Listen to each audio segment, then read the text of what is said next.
Okay, so 6.5, very similar to 6.4. In fact, it starts off exactly the same with an exponential model. And this is specifically referring to population. So again, you use these exponential models when you are given a differential equation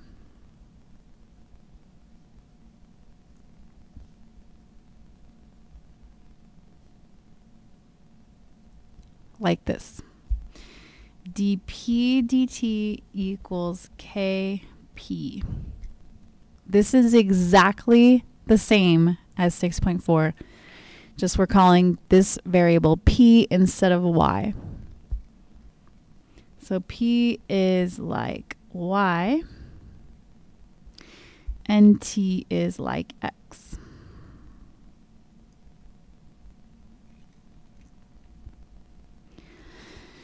And the reason we're calling it p is simply because we're now applying it to a specific context, and that context is population. So p is equal to population at time t, and t is equal to time. P is the dependent variable, t is the independent variable. And notice it starts off exactly like 6.4 in that the derivative, the change in p with respect to time, is equal to a constant times the y value, which in this case is p. Same setup. So if I wanted to solve this, it would have the same steps as the beginning of 6.4 did. So I'm going to walk through them quickly because it's exactly the same. Divide both sides by p to get the p, this p over here, this p. Multiply the dt to the other side. Take the integral of both sides. So you have L and absolute value p equals kt plus a combined constant. Raise e to both sides. And you get absolute value p is equal to e to the kt times e to the c. We want to get this out of absolute value, so we need to call this something. And we'll go ahead and call it p initial, because we know that that's basically what it's going to end up being. So p initial times e to the kt. And it's exactly the same model as in 6.4. Only difference is instead of y, it's p. Instead of y initial, it's p initial because we're talking about population. Everything else is exactly the same. So again, anytime you're given a differential equation where the derivative equals a constant times the function itself. So the derivative of p with respect to t is equal to a constant times p. Whenever you have a differential equation like that, the solution will be in this format. So let's apply that to number 1. So the relative growth rate, sorry. One last thing, k is the growth rate.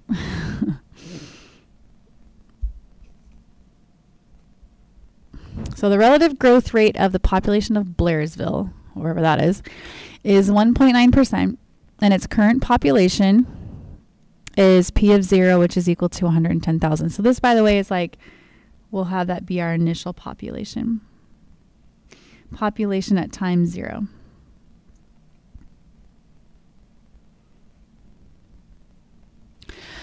So that means my k value is going to be 0.019, and my initial population would be 110,000.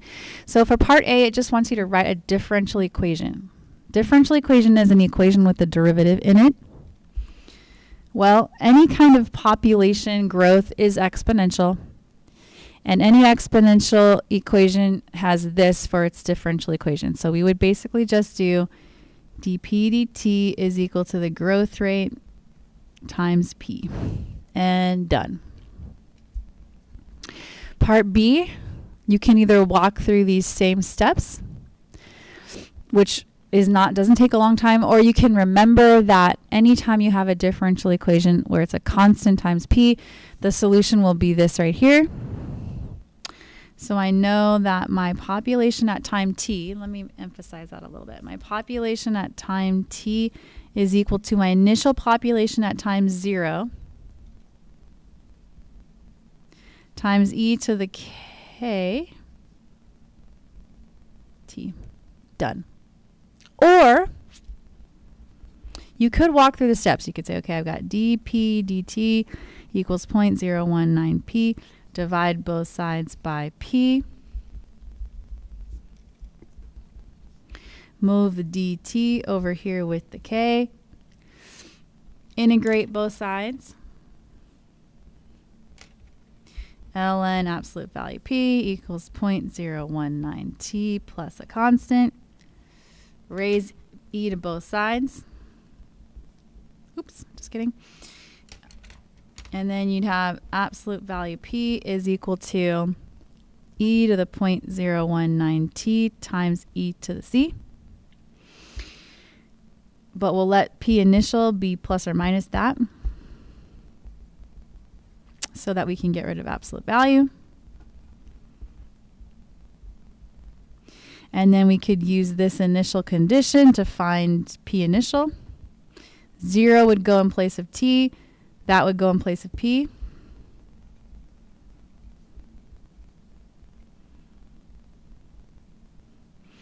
And then e to the 0 power is going to just be 1. So I'd have 110,000 equals p initial times 1. So p initial is 110,000. You'd plug that back in and you'd get this equation. So it doesn't take long to solve it. But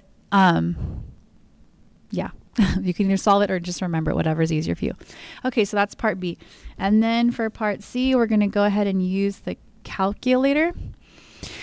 And we're going to go ahead and practice using our slope fields. And we're just going to look at this solution being overlaid on top of the slope field with this derivative. So let's go ahead and get our calculators out. And I'm going to go ahead and use my new slope field program.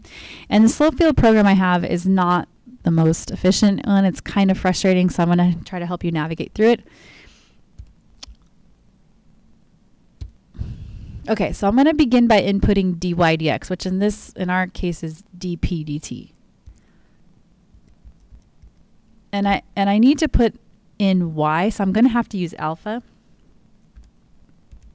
because it's not 0.019x, because it wasn't 0.019t, it was 0.019p, which is y.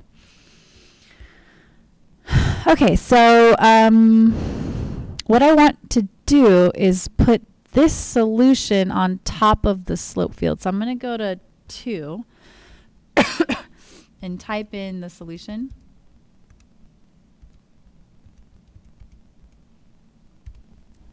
So that's in there. And then I also want to change the window, because if you notice, like, if my value at 0 is going to equal 110,000, that's where the graph is starting. So I need to set my window. And x is talking about t in years, so maybe we'll go from, I don't know, 0 to like 70. And for the y min, maybe we'll go 0 to about 300,000. Because remember, the first y value is not even going to happen until 110,000. And we want to see kind of what happens from there. So let's enter that in, and let's do high resolution.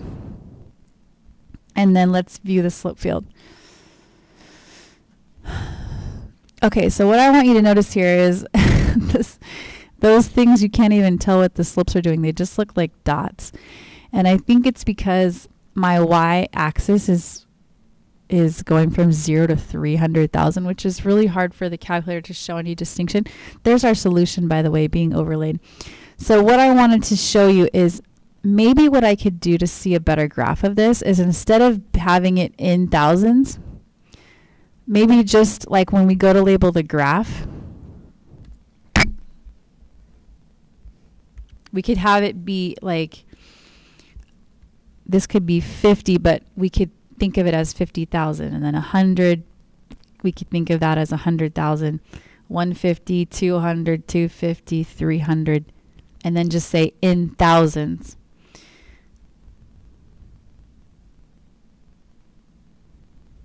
And then this 10, 20, 30, 40, 50, 60, and 70. So let me show you how I could adjust that on here. Now here's where the program kind of is annoying, because if I want to just change one thing, I can't. It's like done. I'm like, okay. So I have to enter everything in all over again. So let's go ahead and do that. So I'm going to input dy dx, which is 0.019y.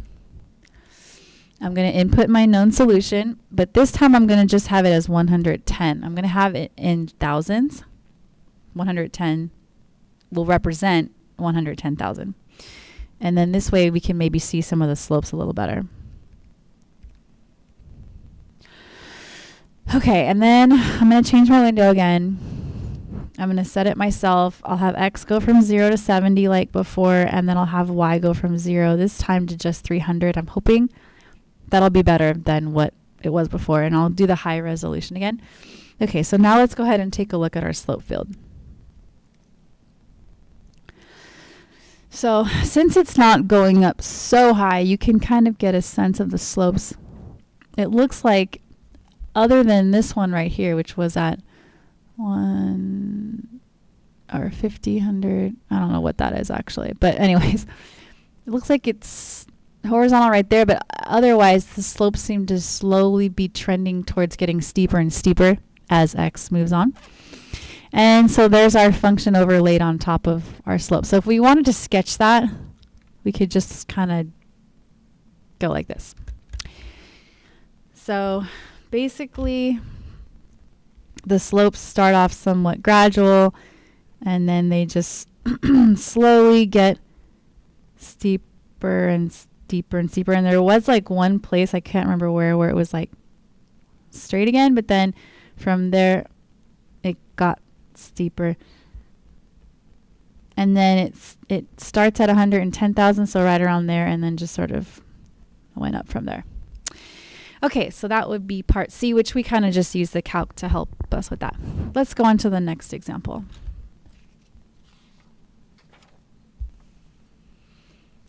Okay, so logistic growth model is a little more complicated than the other exponential models we've been using, but it's much more realistic, because in reality, population can't grow indefinitely, because the world we live in is so limited. It's limited. It only has so much resources. It only has so much oil. It only has so much air and water and food and space. And so because of that, usually what happens is population growth begins to taper off once it hits a certain amount. And we do have an equation to represent that. So here's what the differential equation looks like for a logistic growth model. So the derivative of population with respect to time, or the change in population with respect to time, would be this. So K is the growth rate, just like with the other model. M is what we call the carrying capacity. And what that means is it's like the maximum amount that the environment can hold, or sustain, I should say, that the environment can sustain. Okay, and then P is population at time t.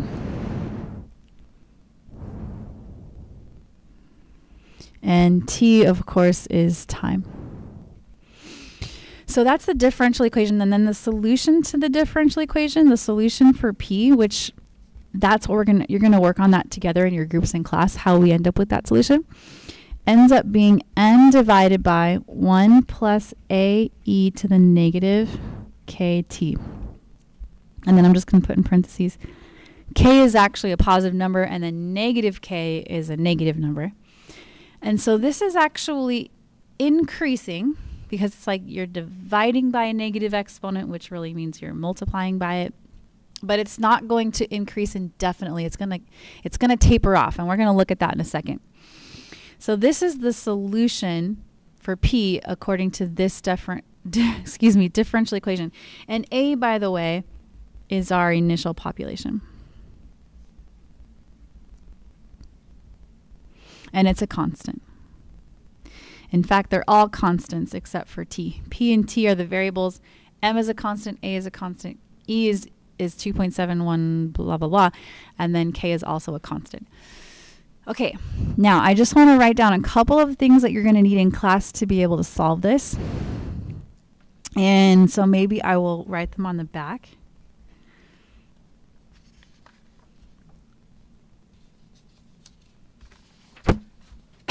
So one thing you're going to need to know is how to write partial fractions. It'll help you when you're finding the integral. So if you end up with this, it turns out that that's equal to 1 over p plus 1 over m minus p times 1 over m. And I'll show you. If I were to combine these two fractions, I would have to multiply this one by m minus p over m minus p and this one by p over p. So I would get, here, let me just write it over again. Okay, so that's equal to m minus p over p times m minus p plus p over p times m minus p all times 1 over m. And then if I added those together, the p's would cancel and I'd have m over p times m minus p, times 1 over m. M's cancel and you get 1 over p times m minus p. So this is just sort of showing that these are in fact the same. All you need is that. You'll need that for when you go to prove the formula or when you go to walk through the formula in class. And then another thing that will help you, is that so you're going to be deriving the formula, and at some point you may end up with something. Well, okay, let me just show you this first of all. If you want to switch that order of division, you can. It just makes the logarithm negative because ln of xy is equal to ln of yx to the negative 1 power, because that's just the reciprocal, and then we know with logs you can pull the power out. Okay, the reason I'm telling you that is because you may want to at some point go from ln of p over m minus p to the negative ln of m minus p over p. And then that will equal negative ln of m over p minus 1. This may come in very handy at some point when you're deriving the formula. So this formula will come in handy, and then being able to switch this to that and make it negative will come in handy. And then of course I'll be walking around to help you verify the formula. Now that's just for the sake of your classwork. For the sake of tests and AP tests, you just need to know that this is the solution for this differential equation, and that m here and here, and then here in the solution are the carrying capacity, and that k, which is here and here, are the growth rate, and that p is the population at time t. Okay, so let's go ahead and solve this next example. All this wants us to do is to find k and the capacity, which is m. That's all we're trying to do, is find k and m. And so I just want to get this here to match this formula that was given earlier.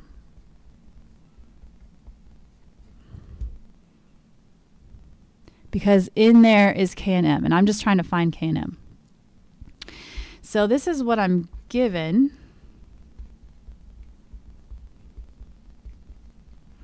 Let's at least get dp dt alone.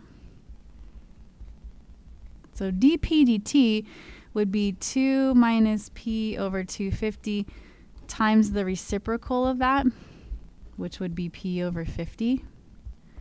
So then I get 2p over 50 minus p squared over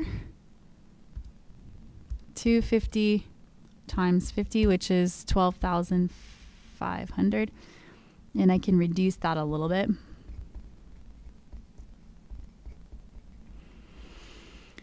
Okay, so now I have this.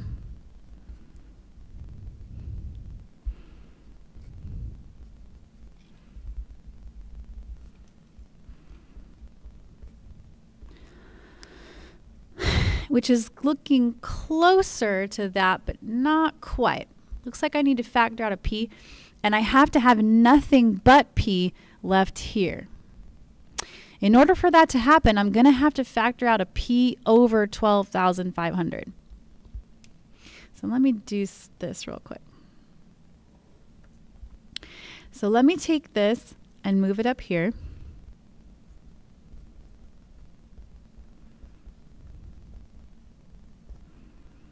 So you can kind of compare. I need to have p left. So I'm going to factor out p over 12,500. Well, factoring out a 1 over 12,500, because that's really what this is. In fact, let me rewrite it that way. I'm factoring out 1 over 12,500 times p. And now it even looks more like that. So it's 1 over 12,500 times p. Dividing by 1 over 12,500 is the same as multiplying by 12,500. So I'm going to do 12,500 divided by 25, and then that gives me a 500 right here minus p. Okay, now this is totally in this format. M is 500. I got that part down. I found out my carrying capacity just by getting this equation into that form. I got M is 500. Now I need to find K. Well, I know that K over M is equal to 1 over 12,500. I also know that M is 500, so I can plug that in. And then I can solve for K by cross multiplying. Sorry, oh wait, I don't think I have room on the back. Okay, hold on. So I'll just write real small. So I'll have 12,500 K is equal to 1 times 500. And then I'll divide both sides by 12,500. And K is 0.04.